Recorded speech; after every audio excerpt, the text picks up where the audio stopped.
Sveiki draugai, seniai besimatėm. Girinį šaukia miškas ir po ilgo laiko tarpo vėl išeinu į mišką. Nelabai toli nuo namų, vietoje Klaipėda. Tai eisim šiandien paieškoti briedžio ragų, kadangi žinau, šitam miške briedžių yra apstu, tačiau botų neapsimoviau. Teks paklampoti su paprastais batais kariškais. Eisime ir ieškosime, ką šiandien rasime. Miškas žiauriai gražus, čia pirmą kartą šitoj miško dalyje esu. Tai viskas po reklamos, kaip sakau.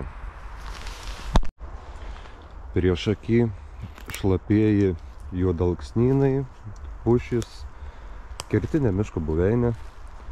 Miško paklotė aiškiai matosi ištrypta, išknista, išgulėta.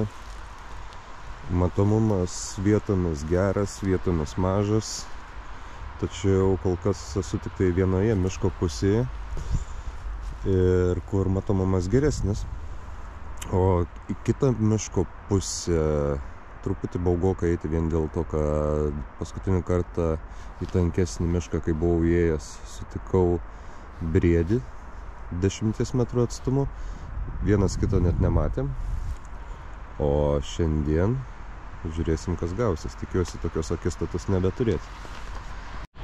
Ir kaip sakau, vasario 16 nepriklausomybės mūsų diena turėtų būti paminėta va šitaip. Tiesiog ne ant sofos sėdėti, o išeiti į gamtą ir truputį pajudėti. Grynas oras, gamta, miškas. O, vaikeli! O, vaikeli! Matosi, kad pasukau į tą pusę, kur tikrai būta jų. Čia turbūt labiau griaužta, nes padraskyta. O galbūt ir ne. O galbūt ir pakasyta. Bet labiau griaužta, nes dantų žymės yra.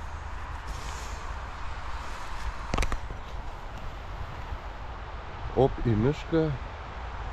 Reiškias gera vieta. Ir pėdsakai yra visai neseni. Reikėtų, aišku, čia pasisukinėti ir paieškoti, kur tas ragas gali gulėti, jeigu čia jisai ir guli. Nes vieta tai tikrai įdomi. Ir tarp šlapių, apgriaužtų pušų šakų ir žievę pametusių pušų šakų ragus bus pastebėti sunku, kadangi, kaip sakiau, paklotė yra suknista. Tai bus įdomu. Eina rasti dar ir tokių dalykų. Pagal išmatas, sakyčiau, šernas. Vieta knista, na, tokia ganėtinai šviežia, atrodo, kelių dienų, galbūt savaitės, galbūt truputį ilgiau. Prie pat plento ir jie lankėsi. Taip pat yra ir senų ženklų, kad buvę. Čia, aišku, medis kaip ir ligotas būtų, bet pagal viršų, sakyčiau, galbūt kažkada nukasyta vieta ir medis apsiligojo. Dar vienas va. Nukasytas ir tikrai neligotas. Kas yra tikrai nelabai į temą, tai kad, kaip minėjau, miško paklotė pilnutėlė lapų. Per lapus sunku ką pastebėti. Turi eiti visiškai lėtai. Aišku, forma, jeigu ta forma yra į viršų išlinkusi ir guli pačiais smaigais į apačią, tada pagal iškilimą lengviau pastebėti būtų galima. Bet jeigu smaigai, manau, guli į viršų, ar priešingai, kaip tik kalbu, tada būtų sunkiau pastebėti. Na, kaip vienas ragų ieškotojas pasakojo šiandien, kur vaizdelį žiūrėjau per YouTube, Tai reikia naujo sezono metu išeiti kelis kartus, kad akis vėl priprastų prie to, ką matai ir būtų lengviau pastebima, kas miške yra, ko mes ieškom.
Pasukau eiti prieš pėdsakus ir kol kas, kaip rodžiau prieš tai, jokių kasimų, jokių graužimų žievių. Manau, reikės apsisukti ir eiti truputį tankmėn. Tačiau esu keletą kartų pasimokęs, kad nebūtina eiti į tankmę, kad rasti žvėrių paliktų turtų. Na, aišku, kas tie turtai?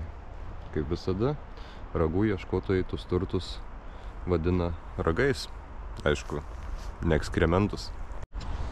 O žvėrių veiklos matosi visur. Kur pakapstinėta truputį, kur pravaikščiota. Kur po medžiu susitaisę guolį vieną kitą turėjo. Yra ir daugiau. Aišku, guoliukai tokie maži. Galbūt stirnų, galbūt ne. Labiau gal tikėtina, kad šernų, tačiau šernų knisimo pėdsakų niekur nesimato.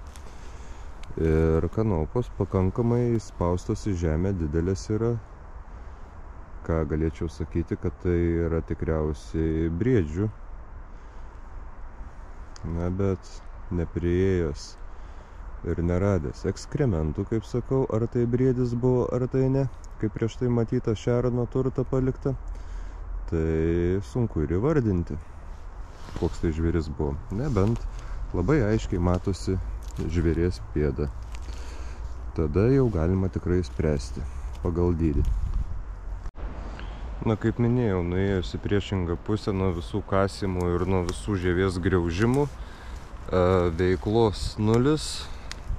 Aišku, yra išgulėtų guolių, visokiausių migių, tačiau yra tik tais vienas kitas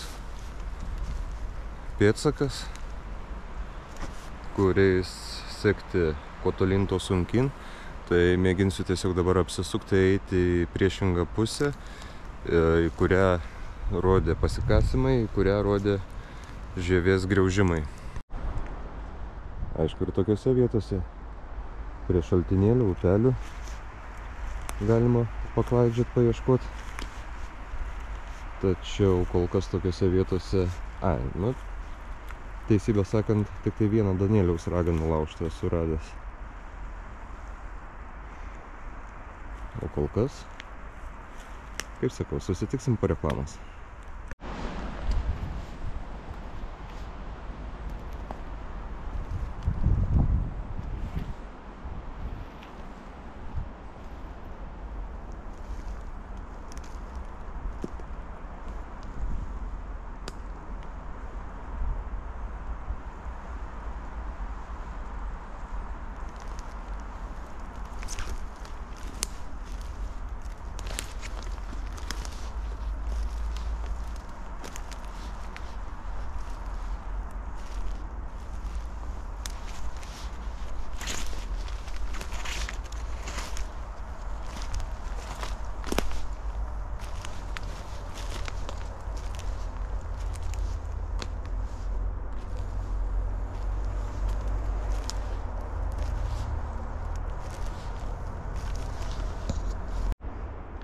Kadangi jau nebe pirmus metus vaikštau po miškus, galiu pasakyti šią akimirką, į kurią pusę einu, vėjas pučia į mane ir tenka užuosti žvėries kailį.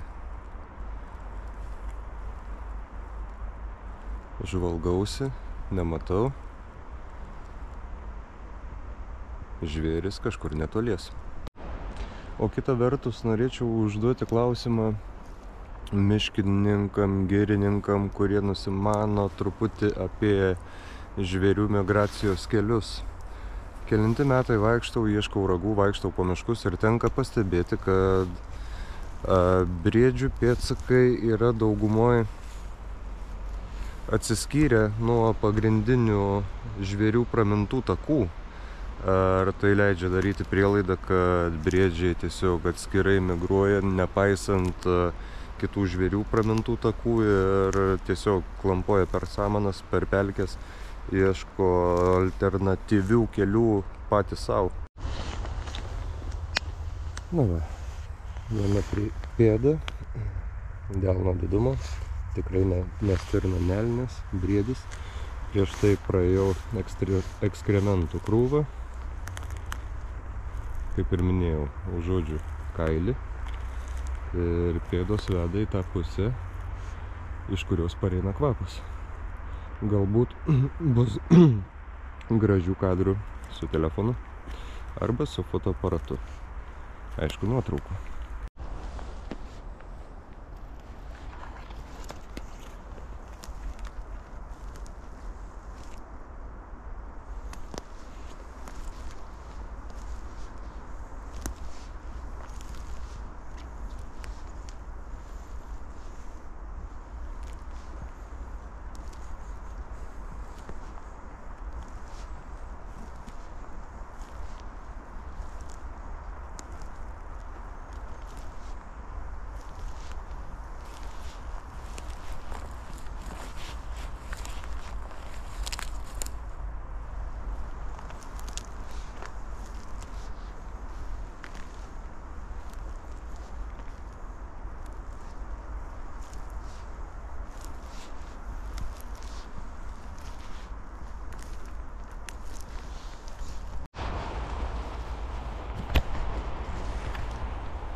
Apėjau šiek tiek tankmės.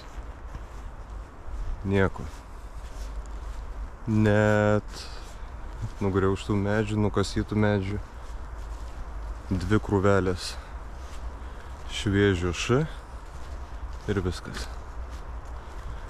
Reiškia, darau išvadą, kad reikia eiti visai į priešingą miško dalį, į kurią iš pat pradžių buvau ėjęs. Tai reikštų, kad į tą miško dalį, kur buvau ėjęs prieš tai, į ten greičiausiai ir nuėjo. Ir eilinį kartą tie pakasimai buvo ir griaužimai neteisingai suprasti. Tai šiek tiek dar pamėginsiu paeiti į kitą miško dalį, nes matau nukasytų medžių.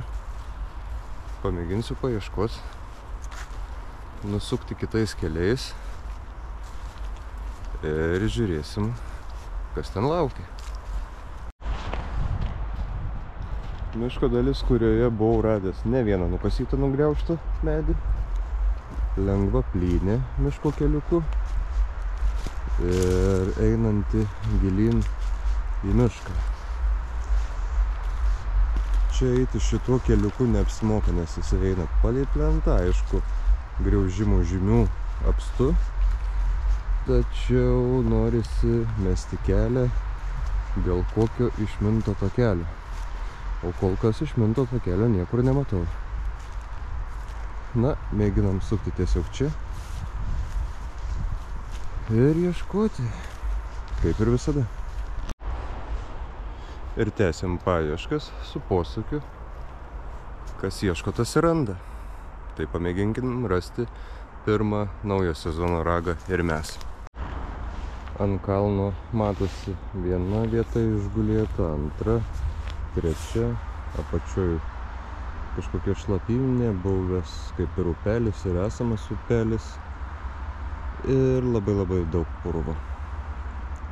Pamėginsiu dar apeiti apačią pasižiūrėti, tačiau turiu tokią nuojautą, kad šiandien išeisiu iš miško tuščias, tik tai su išgulėtų vietų radybom, vienu kitu pakasytų medžiu, pagriaužtų ir greičiausiai be rago. Aišku, tokių variantų labai dažnai ir labai daug būna, kada nueini nemažą atstumą ir nerandi nieko iš vis. Na, apart, kaip sakiau, apgriaužtų vietų, pėdsakų. Įėjus į minėtą priešingą pusę, kurioje buvo matomai daug medžių, jau paženklintų.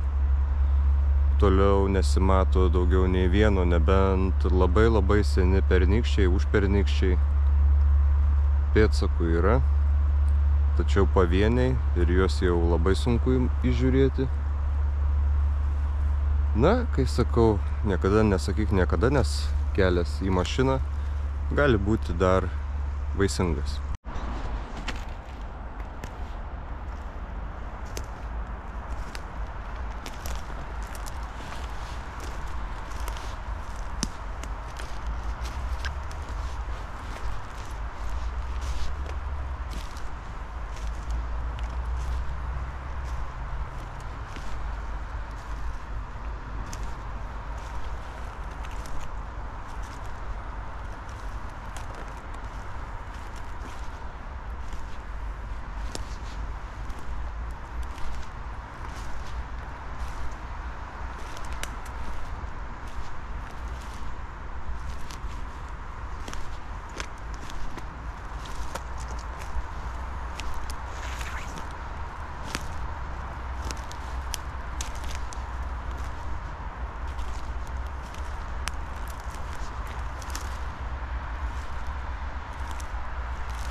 Visiškai šalia plentas, grįžau į tą pačią vietą, nuo kurios pradėjau.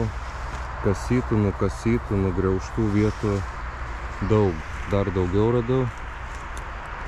Mėginu eiti prie kiekvieno medžio, žiūrėti, žvalgytis, bet lapijos labai daug. Ir jeigu guli po lapais. Realiai aš jo nematysiu. Nebent pasiseks ir pamatysiu galbūt šakom į viršų. Tačiau paskutiniai metrai, kilometrai iki mašinos ir kuo toliau, tuo labiau jaučiu, kad šiandien ne mano diena ragų paieškose. Tai iš karto noriu jum padėkoti, kad buvot su manim. Ačiū, kad žiūrėjot. Jei patiko vaizdelis, prenumeruok, paspausk nykštuką po vaizdeliu, pasidalink su draugais. Man, kuriai tai labai svarbu. O jeigu dar ką nors rasiu, būtinai parodysiu. O kol kas, iki naujų vaizdelių. Iki.